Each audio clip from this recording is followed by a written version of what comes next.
It is good to welcome Summer Bennett to the show once again. She is Thank a you. musician from Newfoundland, Canada, and at this time this year, she has released two singles. The latest is titled "Another Girl," and her previous one is titled "Just a Face." Welcome, Summer, to the show. How are you? I'm great. How are you? Doing very well. Keeping myself busy. How about you? Yeah, same. I'm getting ready for the ECMAs now this weekend, so I'm been having a great time. Oh, awesome. Yeah, speaking of which, you were nominated for an ECMA, East Coast Music Award for Indigenous Artist of the Year. So, tell us a bit Yes. about that nomination. Yeah, I mean, I honestly wasn't expecting it because I don't even have any full like albums or EP or an EP out yet. Um, so I was very lucky to be given this nomination, and I'm really, really excited to go up. Um, Yeah, and I've just been getting ready, and it's like going to be the best week ever. And I leave on Tuesday. It's Saturday now. And so I leave in a few days, and I'm like getting all my outfits ready, and I'm really excited to meet everybody. And yeah, it's really exciting. I see. So, where will the award show take place? It's in PEI this year. Oh, okay. I've never actually been there, so I'm really excited to go check it out. Yeah, I'm excited for you. Congratulations. Thank you. Yeah, and I wish you all the best, of course. Yeah, so give us some reflections regarding your Indigenous heritage. Yeah, for sure. Well, I am Halapu First Nations, which so we're from I'm in St. John's now, but we're from the other side of the island. So, I love going there at least once a year to, visit my family, but um yeah, I'm really, my family and my heritage is what makes me me, and that's Mhm. why I love being able to celebrate it through my music.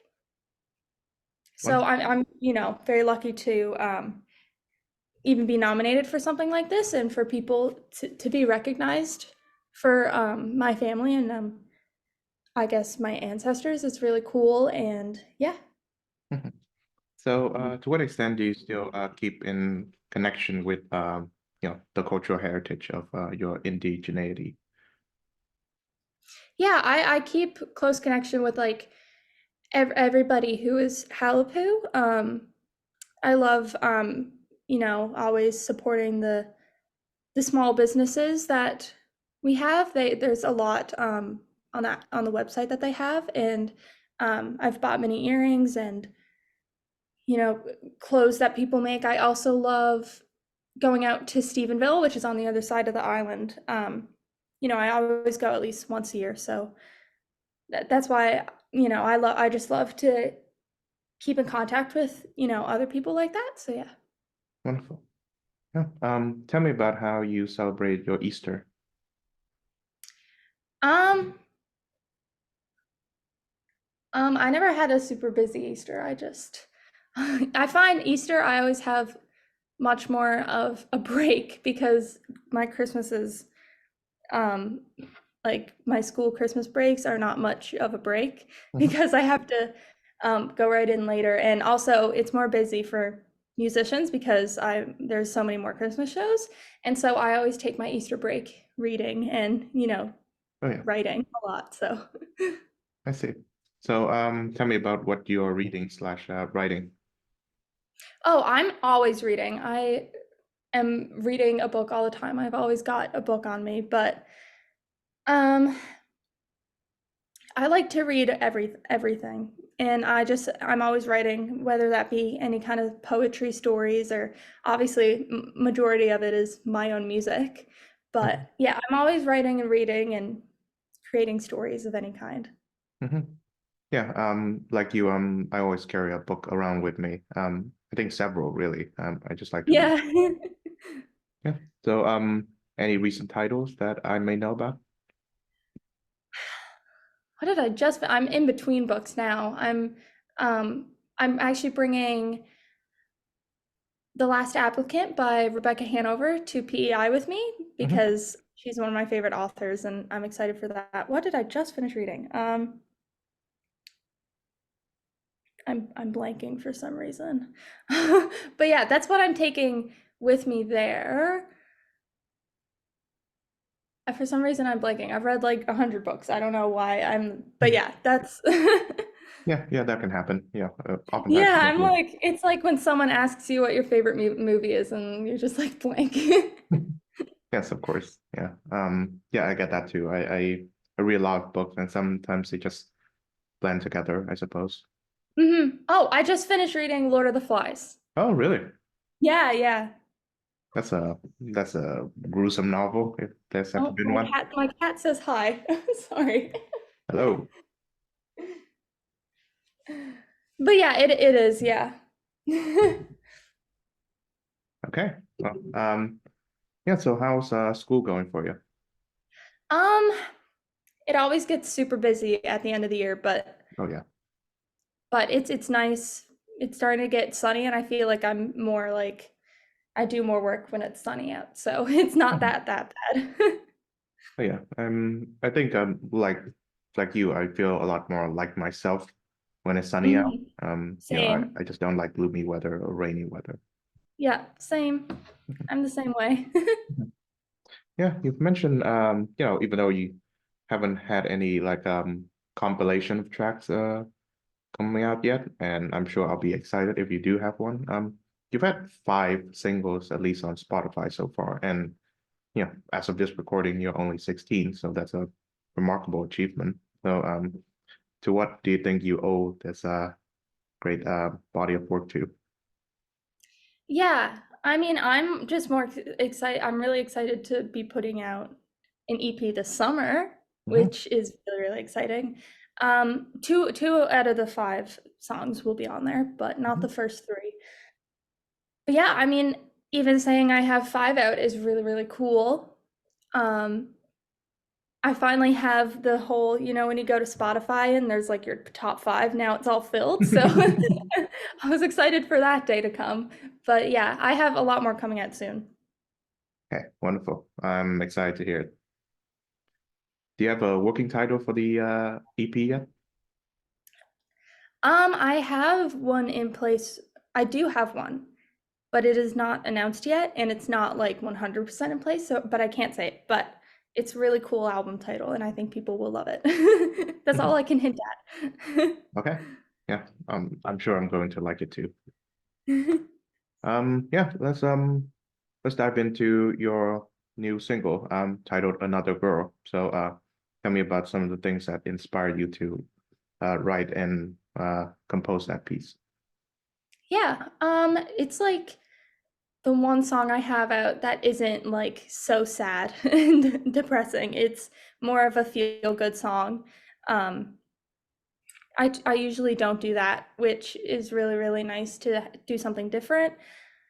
It's about, well, I wrote it about just, how especially guys in my school, would, date the whole school pretty much. And it's just about a player, and it's definitely different for me because I usually write these really like deep like poetry pieces, Yeah, or even like these deep thoughts and feelings of mine. And now this is just, something fun and something people could sing to and relate to. And it's, I mean, the moral of it is really just to bring women up, and we're better than that. We're better than being used. And so it's a really, really fun song to, dance to and to have fun with. I see. So in the song, are you placing yourself in the position of the another girl, or are you referring to someone else as the another girl? I'm I am referring to myself as the other girl. Um, the lyric is I'm just another girl you want, Mhm. saying, how he's the player and I'm not going to fall for it is Yeah, kind of what that lyric means. I see. Yeah, I know that. Yeah, you're attending high school right now, and yeah, I remember in high school, I come across the types of Oh, for some guys. reason I can't. Okay. Um, Sorry, I was having issues, technical Okay, issues. I see. Restart that question. Okay. So I was just mentioning that. So you're in high school right now.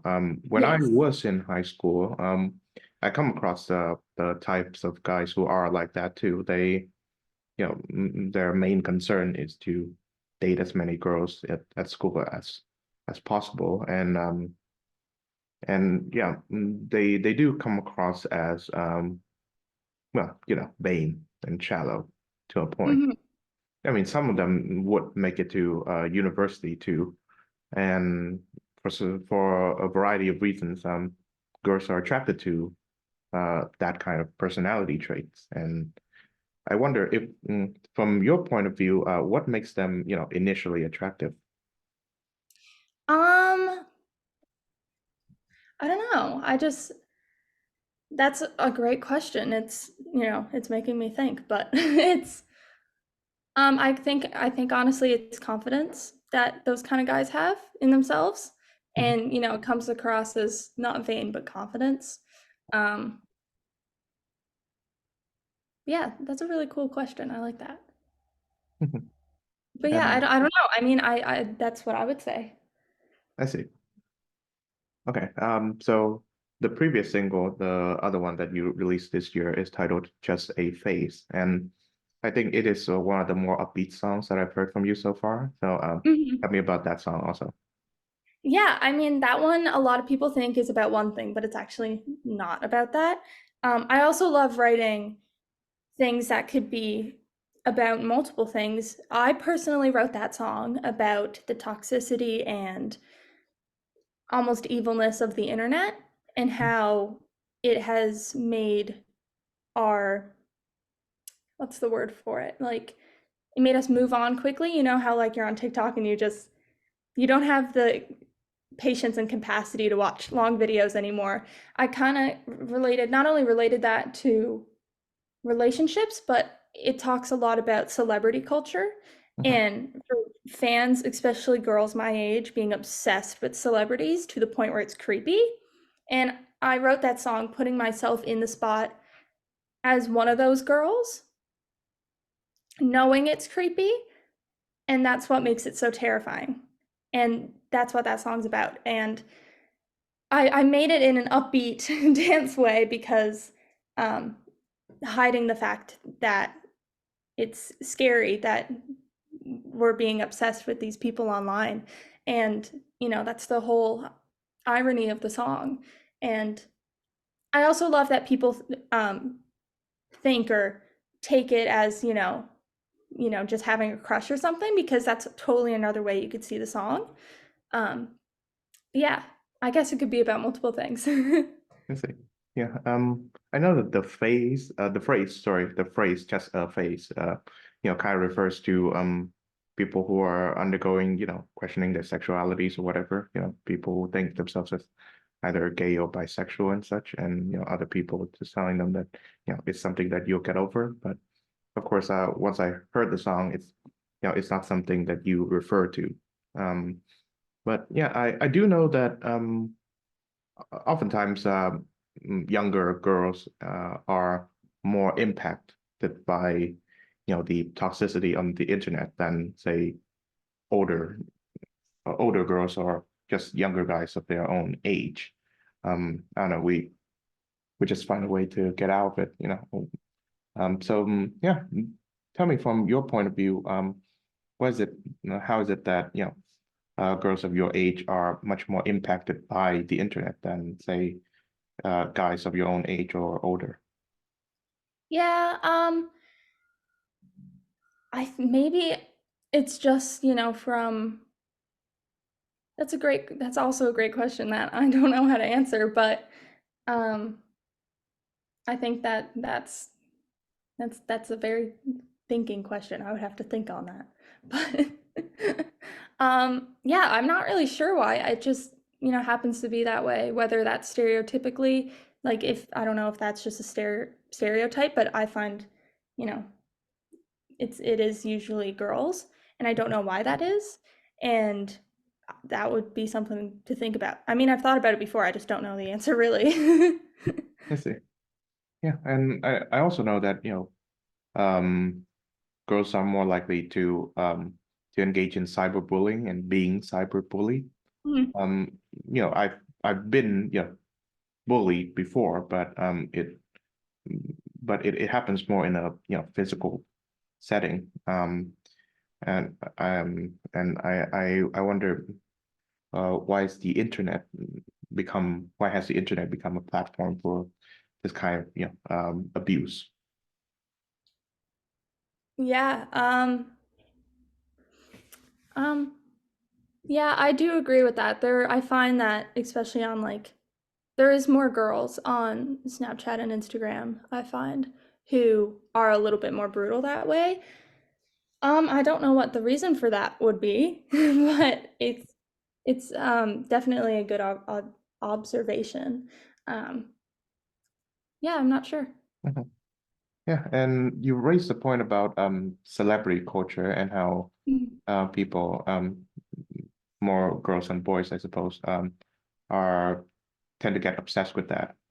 And I know that Taylor Swift's new album came out recently. You know, I haven't heard the album, but I've heard that there are a handful of songs in that album where she talks about, her, one or more of her previous affairs with, her celebrity boyfriends and such. And the thing about Taylor Swift's music is that she always hides it under like cryptic details, and she kind of sort of expects fans to know what they are. And I think that is an unhealthy habit that I think Swift, intentionally or not, most likely intentionally, has contributed to. Yeah. Seriously? She never does this.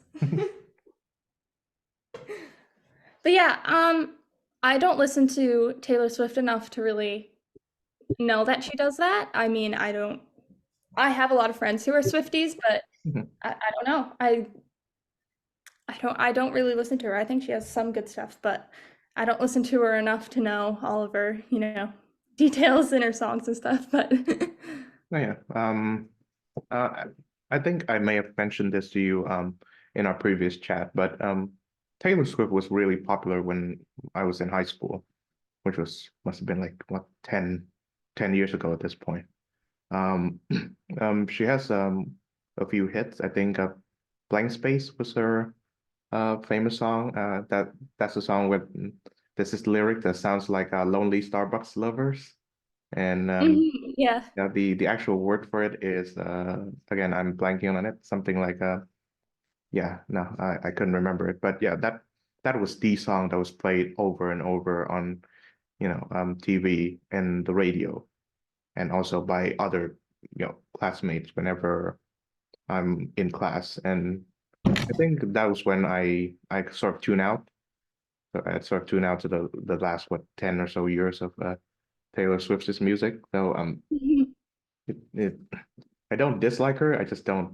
I'm just not interested enough to pursue her music, let alone, her turbulent affairs with famous men and all that. Mhm. Yeah, I mean, I think that's also a big part of celebrity culture is like the whole obsessing over who's with who and, you know, Mhm, that whole thing. And I guess Taylor Swift's a big part of that as well. mhm. Yeah. There's also this really wonderful movie released back in I think 2016 or 2017 that you should check out. I believe it's titled Ingrid Goes West. It stars Aubrey Plaza and Elizabeth Olsen. So I think Plaza, who is known as the girl from Parks and Recreation, April, um, she she plays this sort of like wannabe internet so-called influencer, so internet celebrity, Instagram people, and she goes to stalk this more famous internet celebrity played by Elizabeth Olsen, and it's kind of like this dark comedy of how, people can be obsessed with celebrities even if they are online. Hmm. Mhm. And yeah, in your part, how Yeah, that yeah. sounds Oh, sorry. I was just saying that seems around the same idea as what Just a Phase is about. Hmm. Yeah. In your part, how do you remove yourself from this toxic cyclone?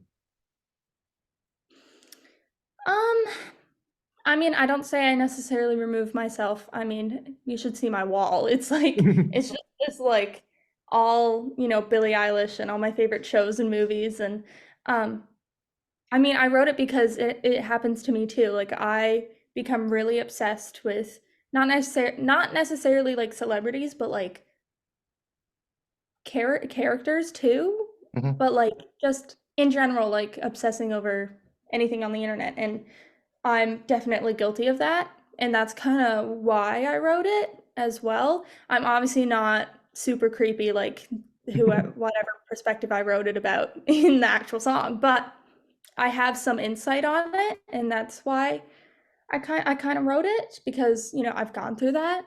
Um, yeah, I don't because I think about that a lot and I kind of put myself in that spot. I don't really do that anymore, especially with celebrities, just because they're human, and that's something I've had to realize growing up.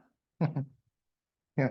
Back to your song "Another Girl." I wonder, what are some of the things that influences your views on, love and relationship, and also how would you compare that to, say, that the views of your peers regarding the same topics? I don't know. I feel like I read and watch movies a lot, so I guess I get a lot of my relationship views on that, I guess. I guess that would be my answer. I don't really know.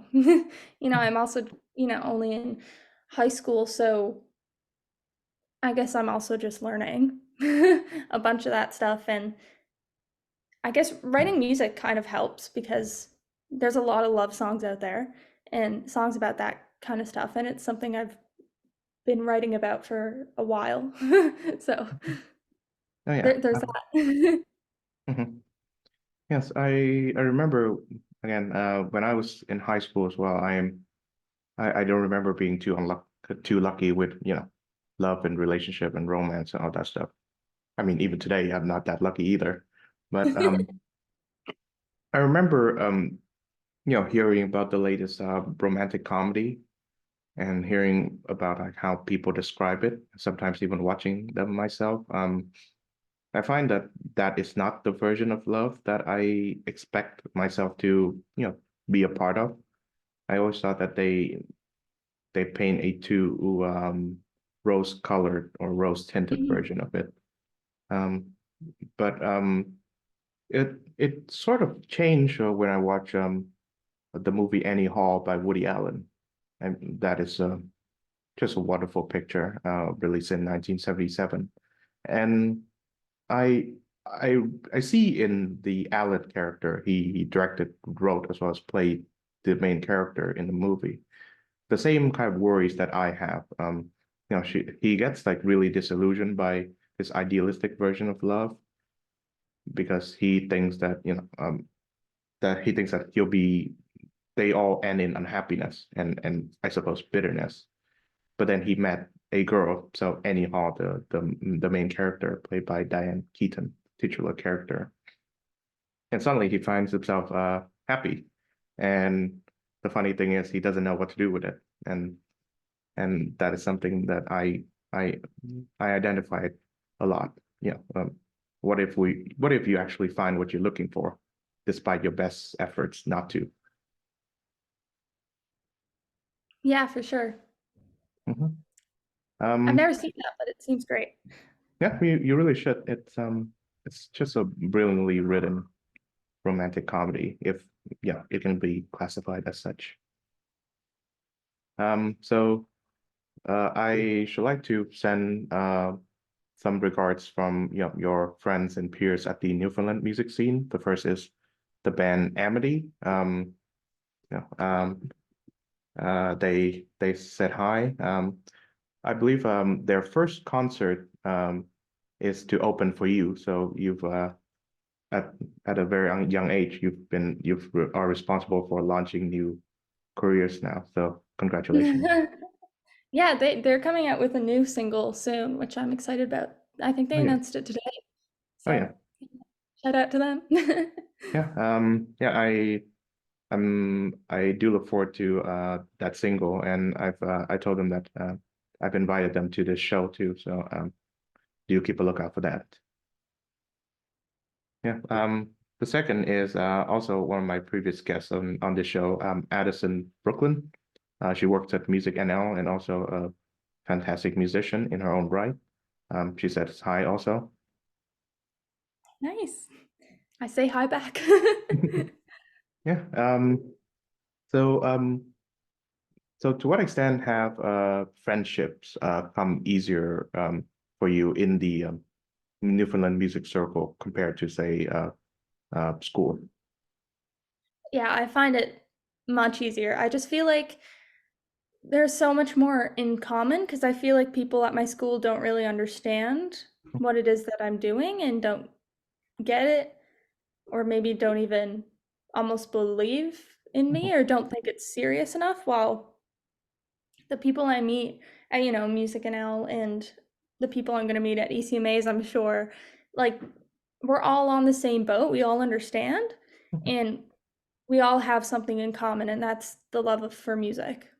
And so that's why I find I get along better with people in the music industry usually. So, That's wonderful. Yeah.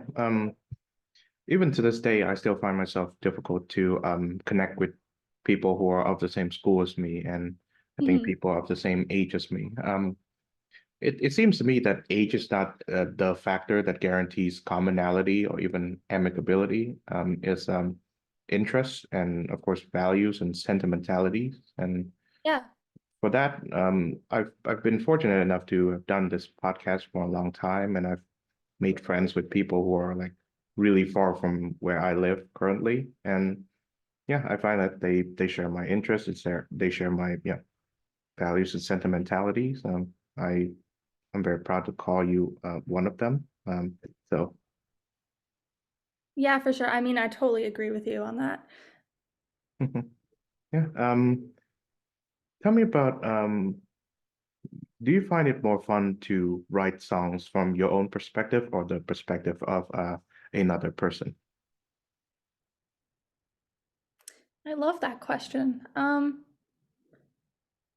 Maybe another person? I think that's the answer. I mean, obviously, I love writing any kind of song, but I think my favorites to write have been when it's not necessarily me and it's more of a story Hmm. that I'm telling. I feel like if it's me, I'm like, no one wants to hear this. Like, Hmm. or it's, if it's too personal, I obviously take everything I write, I take from myself and my personal life and stories, but change it a bit, maybe change the perspective, or maybe put myself in another person's shoes. But it's very rare for me to write a story that has been purely of my own, and I think that's just because, you know, I'm not don't have that exciting and interesting of a life, but I definitely take my experiences and put it into other stories. But I think the answer would be somewhat put myself in someone else's shoes when Oh I'm yeah, writing music. I Yeah. see. Yeah, I think there are most writers who are say novelists and such. Their best works are not their memoirs, even though their memoirs can be a curiosity. Yeah, but their best works are the fictional works because Mm. a writer's life, or at least a typical writer's life, can be quite boring. To spend all day either on the typewriter or in front of a notepad or on the laptop trying to write something. So there's not much writing material to come out that particular process.